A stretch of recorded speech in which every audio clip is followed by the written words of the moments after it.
4వ రోజండి లలిత త్రిపుర సుందరి దేవి. ఆమెకొచ్చేసి గారెలు ఇవాళ నైవేద్యంగా పెట్టాలి. సో నేను ముందుగానే ఒక గంట ముందు మినపప్పునైతే నానవేసుకున్నానండి.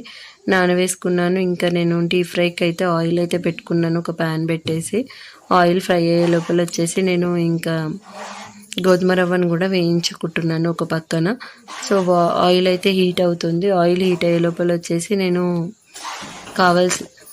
ఇంకా నేనైతే మినపప్పు మిక్సీ జార్లోకి తీసుకొని 1 టేబుల్ స్పూన్ అయితే జీలకర్ర వేసుకున్నానండి. అందులో జీలకర్ర ఒక 5-6 పచ్చిమిర్చి అయితే వేసేసుకొని టేస్ట్కి తగ్గంత సాల్ట్ మినపప్పు వేసేసి మిక్సీ అయితే చేసుకుంటున్నాను. ఒక పక్క రవ్వ మాడుతుందని అది కలిపేసుకుంటున్నాను.